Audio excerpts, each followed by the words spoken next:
Olá, sou Márcio Luiz, médico veterinário, integrante da Residência Multiprofissional de Vigilância em Saúde da UNB.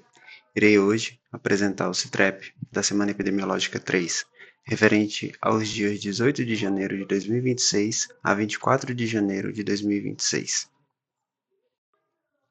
Irei abordar doenças como a síndrome gripal e SRAG, arboviroses, febre amarela, sarampo, também sobre notícias como o combate ao Aedes aegypti com drones no Distrito Federal, o Guia do SUS para transtornos em jogos de apostas, um alerta ambiental, notícias também como vacinação contra a influenza no Distrito Federal, uma vacina 100% brasileira contra a dengue, surto de febre tifoide no Tonga e a declaração da OMS sobre os Estados Unidos. Até a semana epidemiológica 2 de 2026, foram registrados 1.687 casos novos de síndrome gripal causada por Covid no Brasil.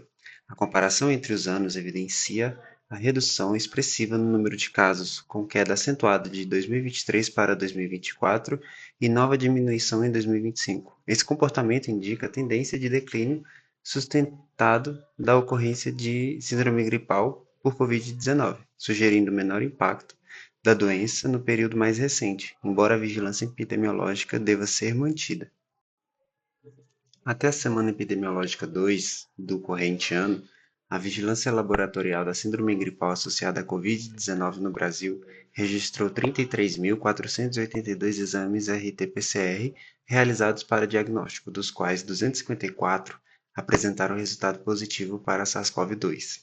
A taxa de positividade foi de 0,75%, indicando baixa circulação do vírus entre os casos investigados de síndrome gripal no período analisado.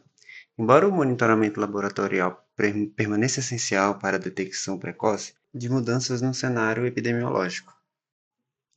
No Distrito Federal, em 2025, os atendimentos relacionados à síndrome gripal na atenção primária à saúde representaram variação ao longo das semanas epidemiológicas, com aumento progressivo no primeiro semestre e picos mais evidentes em períodos específicos do ano.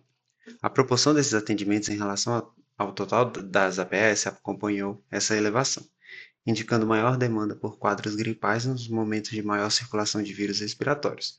Nas semanas finais, observa-se redução tanto no número absoluto de atendimentos quanto na participação eventual, sugerindo arrefecimento da transmissão no período analisado. Observa-se que ao longo de 2025, no Distrito Federal, a síndrome gripal apresentou circulação simultânea de múltiplos vírus respiratórios, com variação importante na predominância ao longo das semanas epidemiológicas.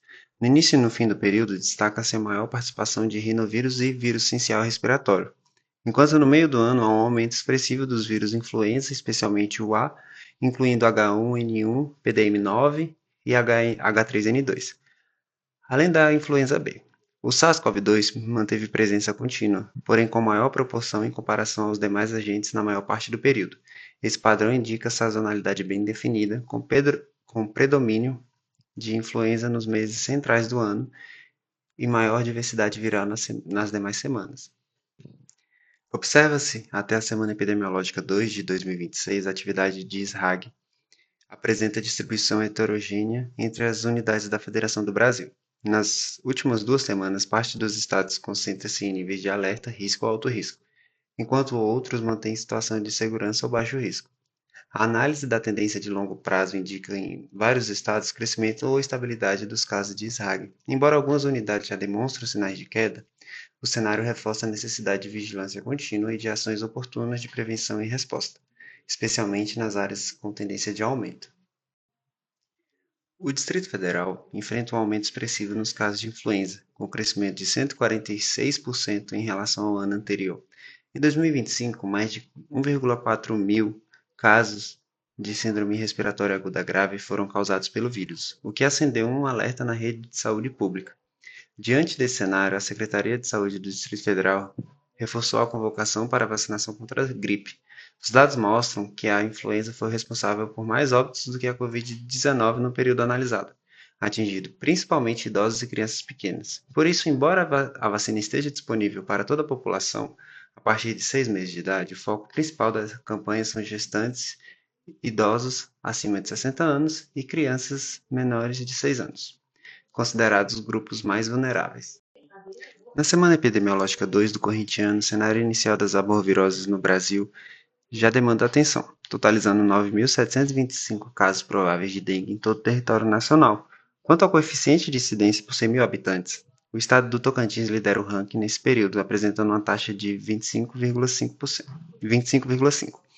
Observa-se também uma pressão nas regiões Norte, Sul e Centro-Oeste, com destaque para o Acre, seguido pelo Paraná e Goiás. O mapa de calor reflete o início do ciclo sazonal da transmissão, indicando que, embora estejamos no começo do ano, estados estratégicos já apresentam índices que exigem monitoramento contínuo para evitar a escalada da doença. Ao analisarmos o cenário epidemiológico da dengue, na segunda semana de 2026, o monitoramento de casos graves e com sinais de alarme apontam para uma situação crítica concentrada no centro-oeste e sudeste.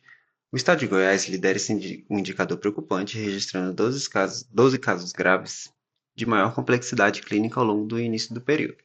Na sequência, a região sudeste apresenta um alerta importante, com São Paulo notificando 6 casos, seguido de Minas Gerais com 5 e Mato Grosso com 5. Esses dados indicam que nessas localidades a epidemia não apenas avança em volume, mas já pressiona a rede hospitalar com quadros que exigem intervenção médica imediata e suporte avançado.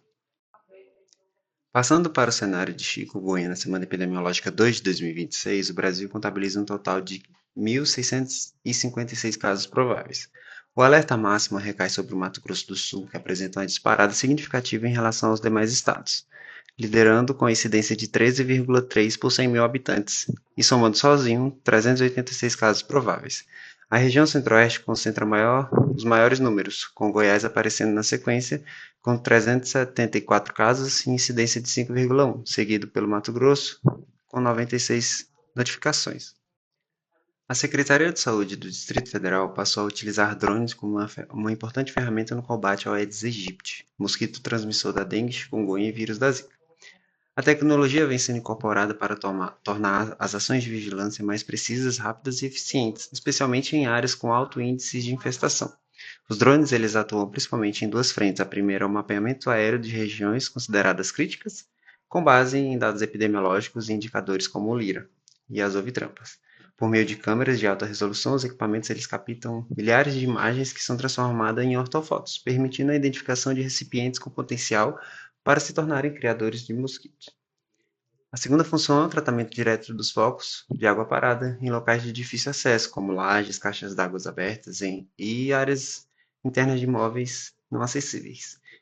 Nesses casos, o drone aplica larvicida de forma controlada, conforme o volume de água, utilizando um invólucro solúvel que se dissolve no ambiente. As imagens e dados coletados são analisados pelas equipes de vigilância ambiental em saúde, formadas por técnicos e biólogos, que utilizam essas informações para planejar ações mais direcionadas nos territórios. Além do uso de drones, a Secretaria de Saúde também investe em outras estratégias, como estações disseminadoras de larvicidas, armadilhas ovitrampas e liberação de mosquitos com Wolbachia, reforçando o conjunto integrado de medidas para o controle de dengue no Distrito Federal. Entre janeiro e dezembro de 2025, o Brasil registrou 11.988 casos confirmados de Europush, com destaques para o Espírito Santo, que concentrou a maior parte das notificações, 6.326. Outros estados relevantes foram Rio de Janeiro, Minas Gerais e Paraíba, porém com números significativamente menores. Até o período analisado foram contabilizados 5 óbitos confirmados, 2 em investigação, evidenciando impacto clínico limitado, mas com circulação expressiva dos vírus em algumas regiões, especialmente no Sudeste. Com relação à situação do sarampo nos Estados Unidos, o estado da Carolina do Sul tem apresentado um surto, com 338 casos registrados em 2026, sendo 88 novos casos registrados entre 17 e 21 de janeiro de 2026. No total, o país já contabiliza 416 casos, dos quais 81,3% correspondem à Carolina do Sul. No Tonga, houve a identificação de um surto autóctone de febre tifoide em Rofoa, no distrito de Tongatapu, com 2 casos confirmados em residentes do mesmo domicílio. Os diagnósticos foram estabelecidos por hemocultura positiva em um intervalo inferior a 24 horas, indicando a transmissão ativa e recente.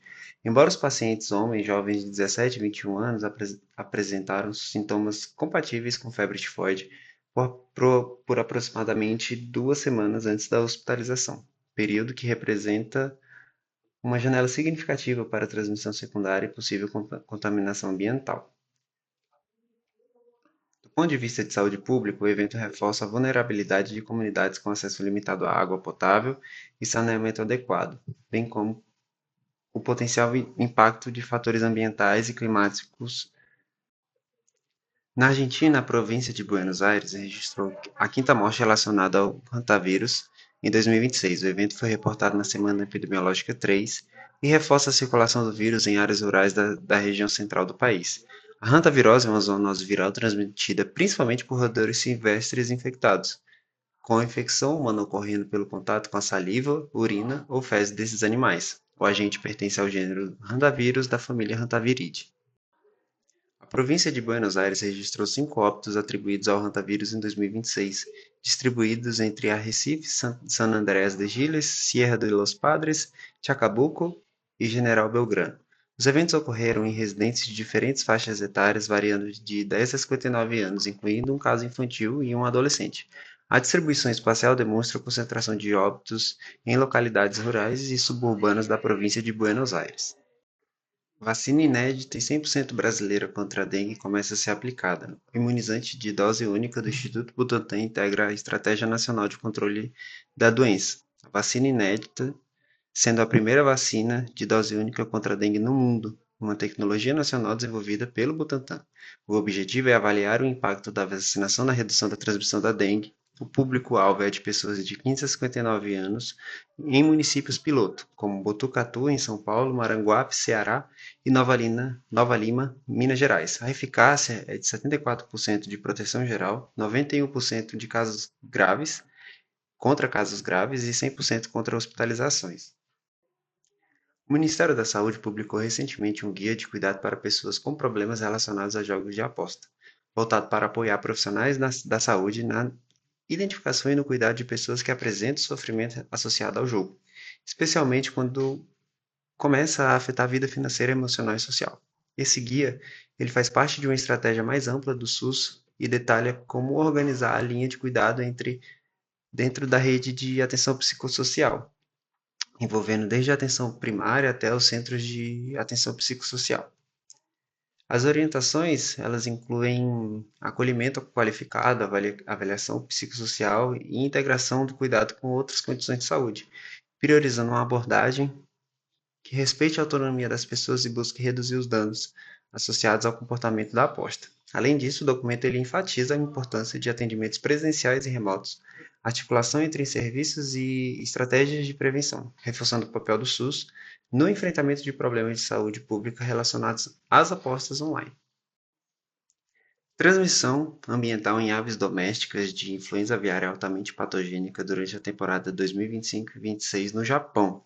O evento é a intensificação desse vírus nesse período, como a circulação viral em múltiplas regiões do país. Sobre a situação epidemiológica, foram identificados 17 surtos, 12 prefeituras afetadas e o predomínio em granjas de galinhas poedeiras. O impacto sanitário foi que 4 milhões de aves foram abatidas e houve um impacto econômico relevante para o setor avícola do país. Chegamos ao fim de mais um CITREP.